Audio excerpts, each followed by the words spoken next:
I remember all the struggles I had, not only in school, but my behaviors, but the things I did, the wild tantrums I had when I was a kid. It was like a force would come in me, and I would throw myself on the floor and have like these wild fits and break up furniture. I broke all my toys. Every time I got a new toy, within a few weeks it was broken.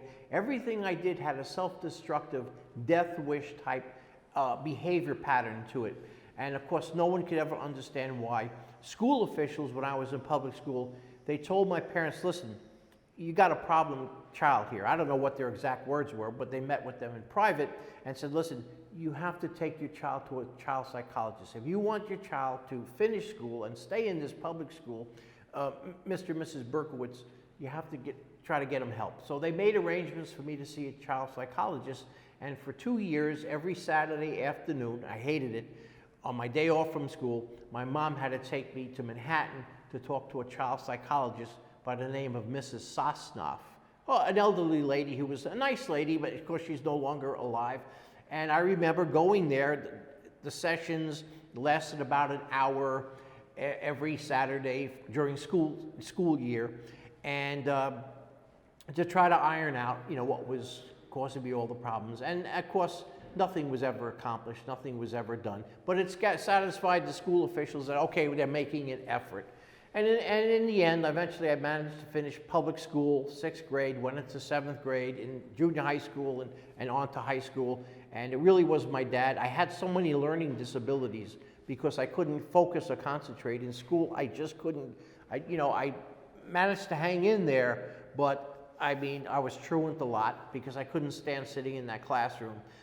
And when I was in high school, I was truant a lot because by that time my adoptive mother had died, and my dad was at work all the time. So I was a latchkey kid. I had my own keys, and I was 13, 14, managing on my own.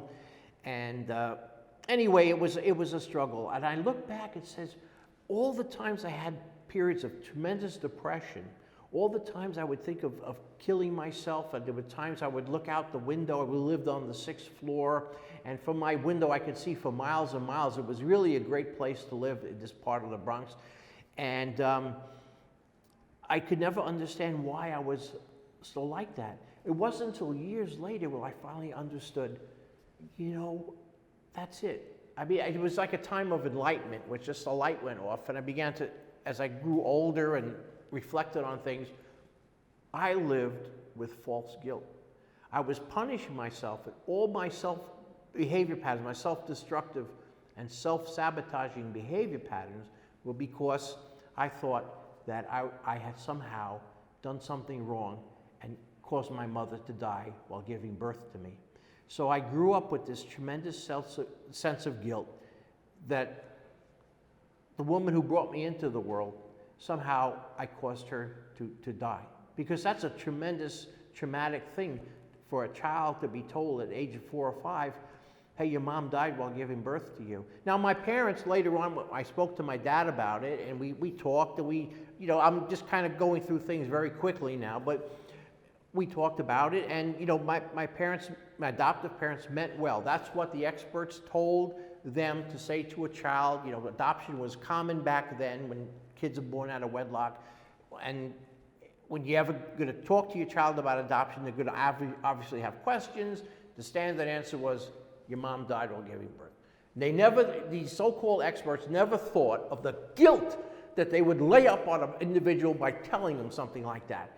And I had no conception of what was going on. So little did I know everything, all the reckless things. I was so accident prone. I tripped over everything. I crashed into everything. I fell down steps. I rode my bike off the curb. I did all kinds of stuff. And it never dawned on me, this was like a suicide wish. This was a death wish in action. My life was one big death wish. And I had many good times growing up, and a lot of times, with friends and everything, but there was always that demon of guilt hanging over me, crushing my spirit, oppressing me, causing me to do things that I'd always get in trouble. Just when I started to do good in school, I'd find some reason to mess up. Just when I was behaving, I'd get into a fight with another kid in the block. Anything to mess myself up. And I wasn't doing this consciously, but it was a sense of I have to punish myself. I didn't consciously think that, but this was going on in my subconscious, that I don't deserve to live. I don't deserve to live. My life is, I just always putting myself in predicaments where, and this was like to assuage my guilt, which I didn't even know I had, but that was a part of my life. That was such a big part of my life. And so anyway, I believe, that spiritually speaking, that this type of, the things that I experienced, the rejection and the confusion and the misinformation opened the door to the entry of like demonic control in my life. Because as a child, I did a lot of weird things. I craved the darkness. I used to crawl under my bed sometimes for hours, hiding in the dark. I used to tunnel my way into the closet, one of the clothing closets, and just hide there. My mom used to think I was outside playing, and I'd be just in the dark. And all my suicidal thoughts, all my wishes to die, thinking about death. Now I understand that this was probably all clustered around that. Well, years later, after I got out of the Army, I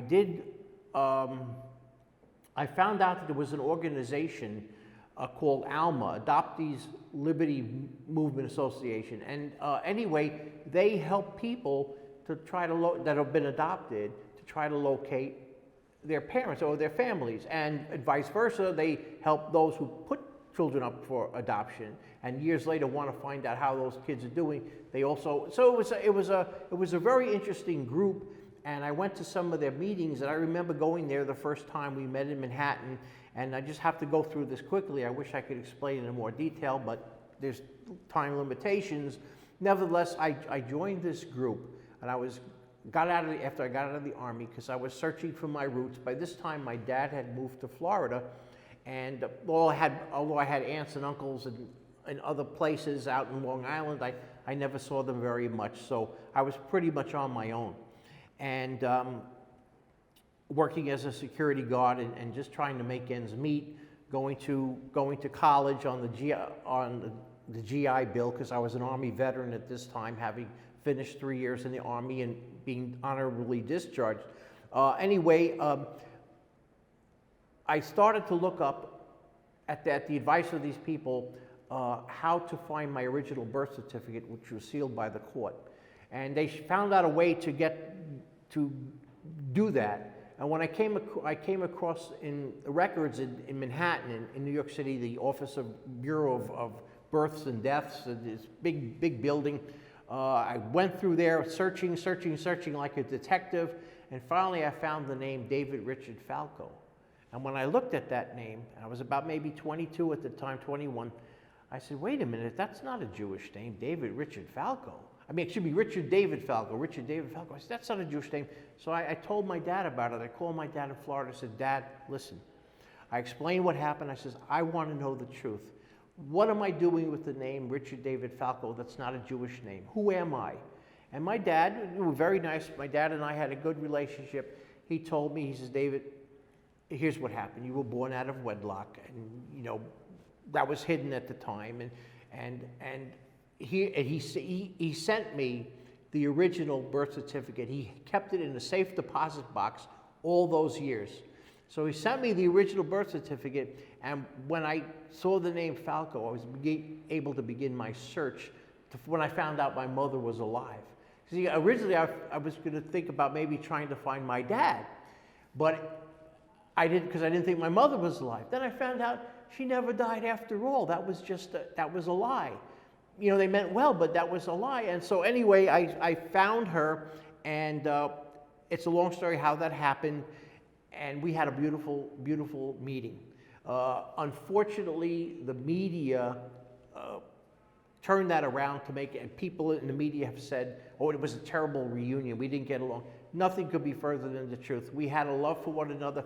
This was my mom, Betty, I'm talking about my birth mother, having met her for the first time when I was about 21, 22, and finding out I had a half-sister too named Rosalind. And she had nieces and her husband, and I suddenly had a family. This was the most beautiful thing. These were the sweetest people. My mom was the sweetest lady. She was so apologetic. She says, listen, you know, I was just struggling. And I said, hey, that's okay. She told me the whole story. This is how I know about Joe and the struggles she had, you know, carrying me and things like that. But I turned out, you know, everything turned out to be okay. The crimes that happened later had nothing whatsoever to do with her. This was just psychologists and college professors and all these so-called experts putting their opinions into things and making things seem like this way when they really were not.